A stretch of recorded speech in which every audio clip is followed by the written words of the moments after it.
Dr. Anderson, is it? Nope, just Mr. Mr. I like you even better. Mr. Anderson, thank you for taking the time. I know that And I appreciate you've been pretty busy getting around to all the schools and doing what you got to do, getting to learn your staff, and probably building your own team right now as you're going through the process. It's been, what, about a month?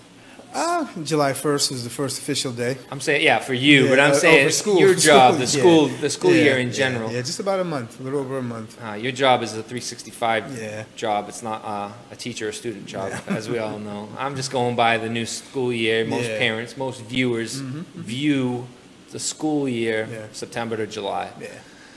A lot of changes with you coming in, personality-wise. First and foremost, I've heard from multiple sources. You're probably the first superintendent in a long time to get a standing ovation welcoming your staff this year. Have you gotten around to dealing and talking with your staff, the support staff, not so much administrative principals and so forth, but the boots on the ground, your teachers, your paraprofessionals, your school nurses, guidance counselors? Are you taking the time to get in touch with these people and ask them what they want from you? You know, of course, it's a challenge in the beginning, being able to, reach everyone right away. But every opportunity I get when I'm in a building, I feel as though every adult in the building is a professional. Every opportunity to have a discussion about whether it's, taking care of cleaning the buildings, answering the phones, teaching the class, make sure we have a level of engagement, to be there. So I've had a few conversations, even during the summer, some informal conversations. Visiting the buildings. I was toured around by some of the building service staff a couple times just because of, the timing of it. Principal was tied up. They were the first people I saw, and we just walked around, we talked, get a real good sense of what it is that they're doing, what their needs are. And the same thing I'm saying now as far as, these are our schools. The schools belong to everyone. We know we have our parents, our students, but like I said, every staff person in my mind is a professional. And we need to treat everyone as a professional so we can all, we have to make this happen together. Absolutely. We just got reports from that were released last week, MCAS, and they were pretty positive. Yes. They were pretty positive. Me personally, I can't stand standardized testing. I think each individual is an individual. Exactly. And should be treated so. And that being said, an MCAS doesn't really jive with what I think is the model we need to take. How do you feel about MCAS scores, and are you implementing more of an individualized type of teaching, or are we going to stay on course and kind of teach towards standardization? What's your long-term vision as far as education with the city of New Bedford?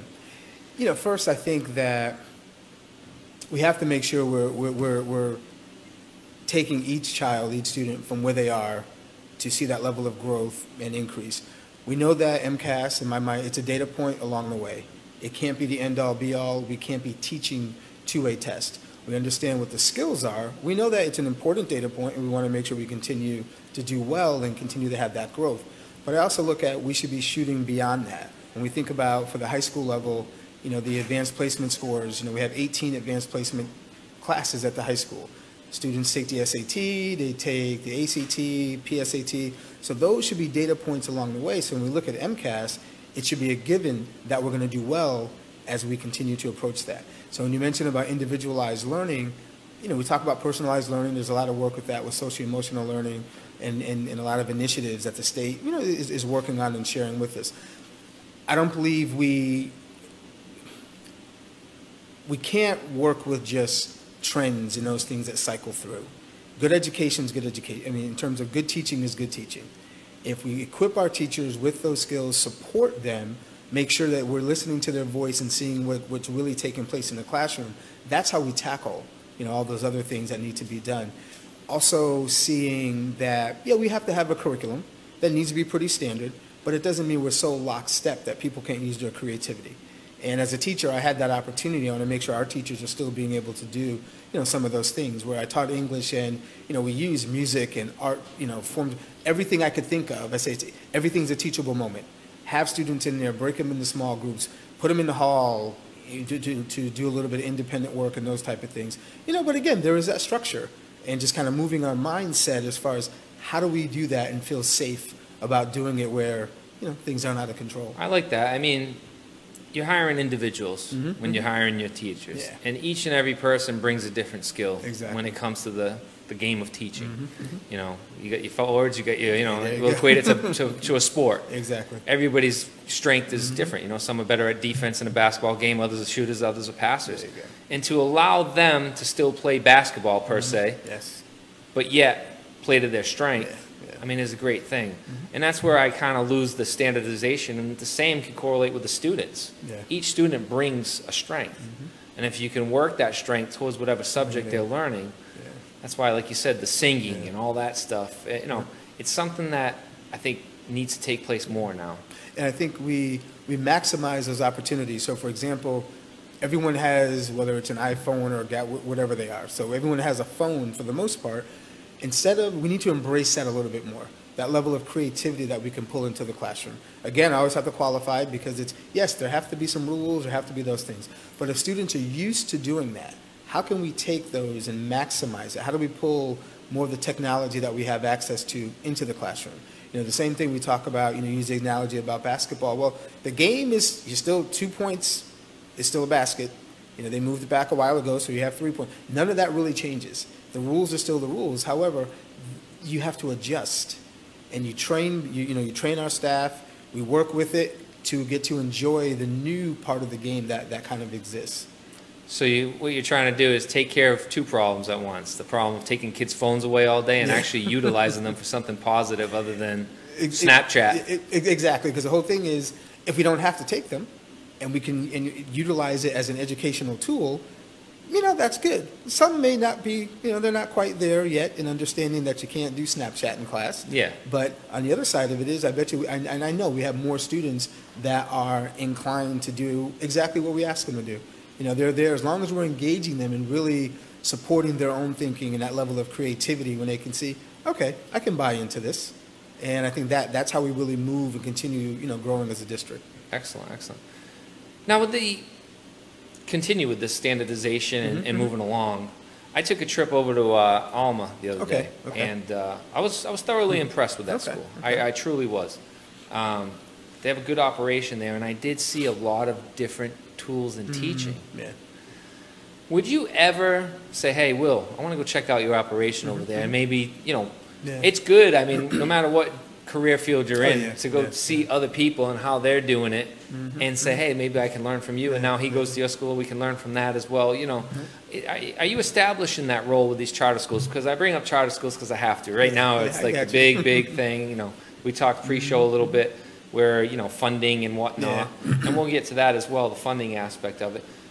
But I'm going to be honest with you, I saw some stuff there that was really, really positive. I had a great experience there, and I think a lot of the parents are fortunate to have their children there. And I would love to see, being that my wife's a teacher in the district, her to have these opportunities to bring in some other stuff. You know, all she can do right now is dress up her classroom. I ain't going to tell you how much she spent this year to do so, because I wasn't too happy about it. But some of the ideas, the way different types of math they're teaching, the way that they kept the students engaged with hand signals and stuff like that.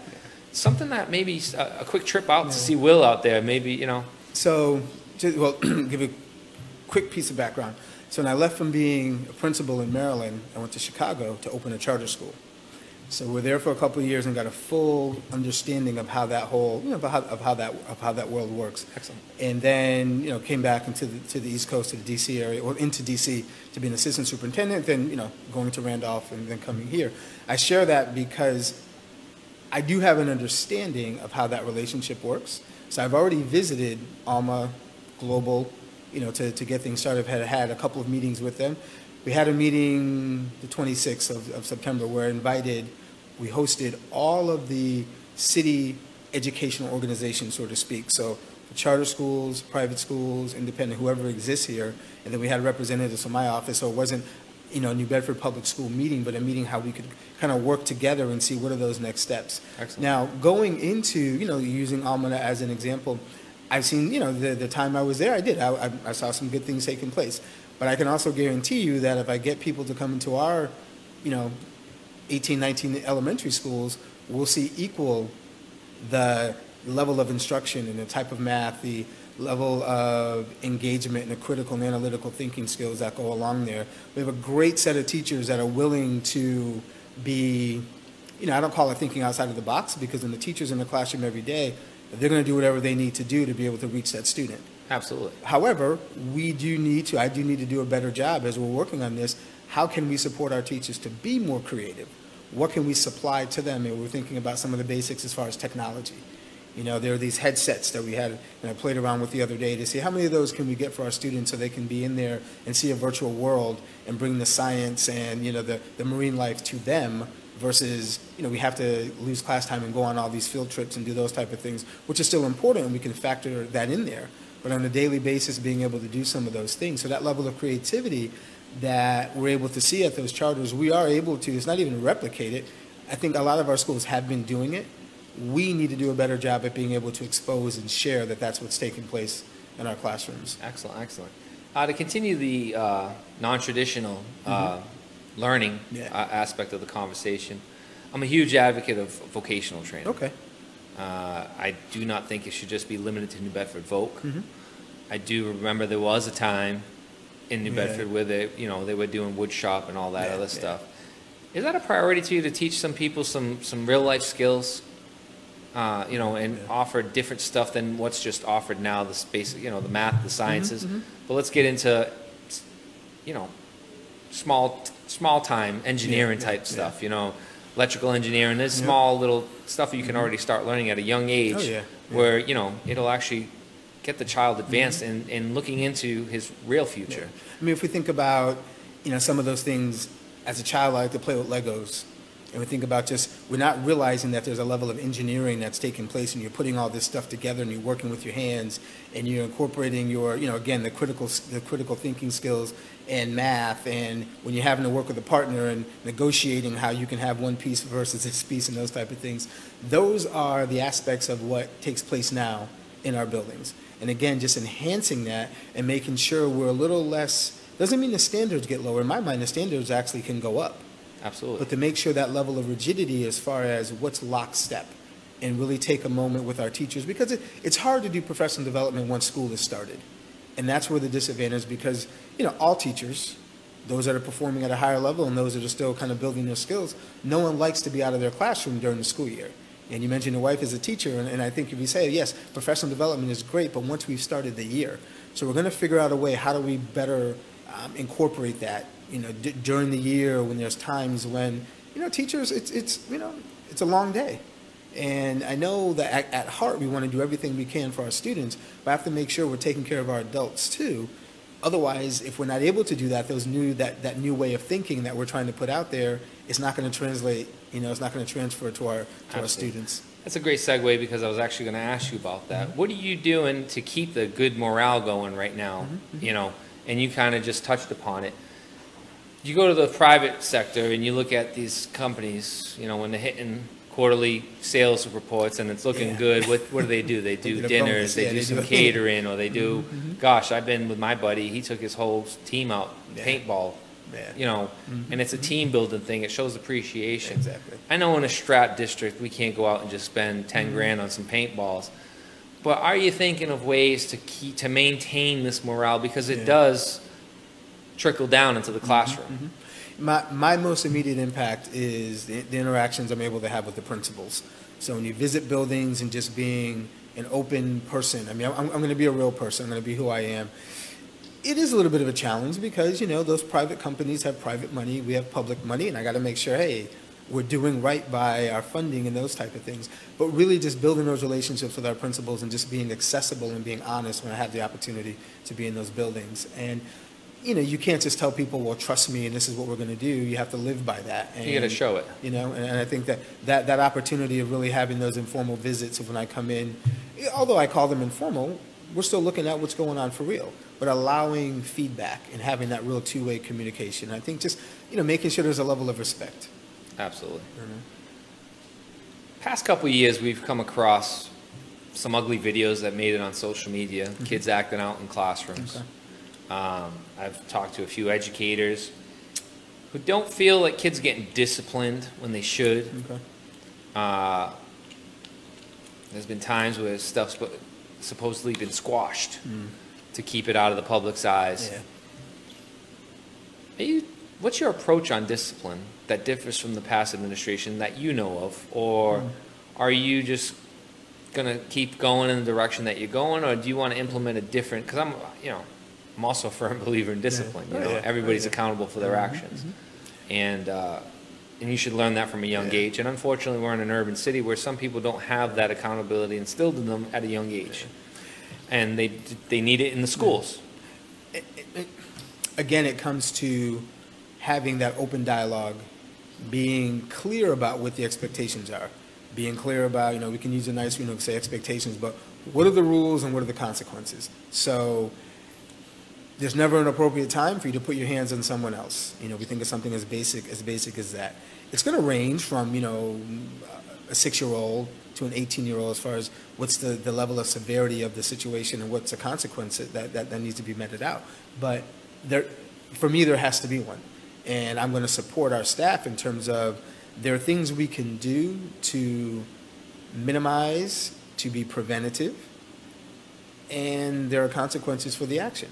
So just because we work out things and we have conversations in the beginning, there still has to be some sort of consequence. I think what gets a little confusing sometimes is, well, what does that look like?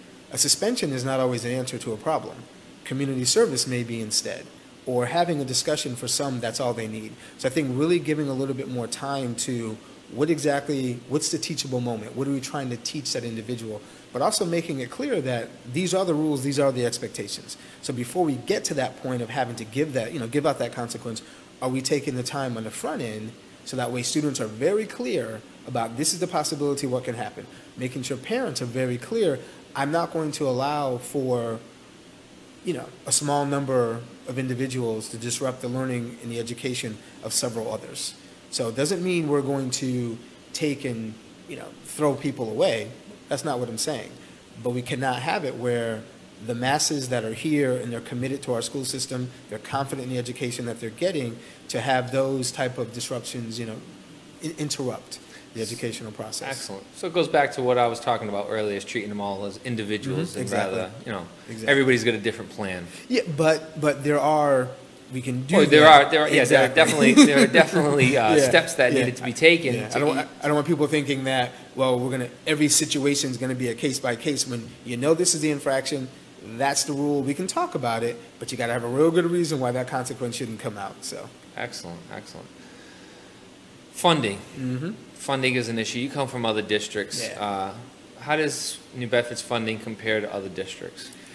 It varies a little bit. Being out of state, that makes it a big, much bigger, different type of conversation. When I was a principal, I was in a district in Maryland where there are 200 schools.